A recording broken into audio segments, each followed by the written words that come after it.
Yes, Young Africans wameonekana kutindua karibia kikosi kizima kwa ajili ya kuweza kutengeneza tu timu yao, kwa maana pia kuna wachezaji wengi sana ambao wanaondolewa katika dirisha hili dogo la usajili la Januari, lakini pia kuna wachezaji wa kigeni wanaweza kuingia, lakini pia kuna wachezaji wengi sana ambao wanaondoka. Kama inavyojulikana tu kwamba Young Africans kwa sasa wameamua kuanza upya kabisa, kwa maana kwa ajili ya kuweza kuitengeneza timu yao. Kama inavyojulikana tu kwamba tatizo kubwa ya Young Africans ni pale upande wa katikati, lakini pia kwenye upande wa ushambuliaji kuna shida kubwa sana. Sasa wameweza kuwaondoa baadhi ya wachezaji moja kwa moja. Mfano tu mzuri Musa Bala Conte pamoja na Azizi Ndambwile, wao wameweza kuondolewa moja kwa moja na kupelekwa Singida Black Stars. Lakini pia hawajakata tu hapo, wameweza kumuondoa nyota wa kimataifa wa Chad Selesno Ekua, kijana mwenye umri wa miaka 23, lakini pia hatujajua atapelekwa wapi, ijapokuwa kuna tetesi kwamba huenda akapelekwa Singida Black Stars.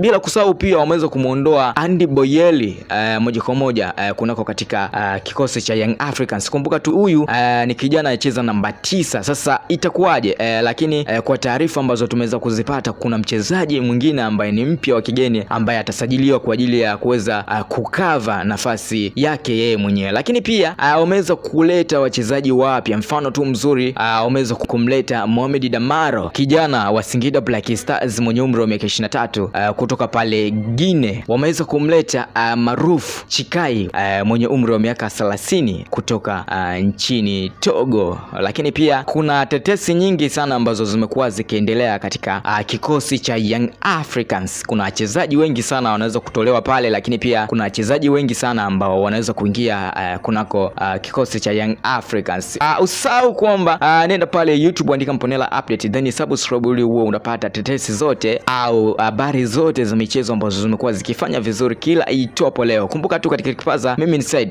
bye bye.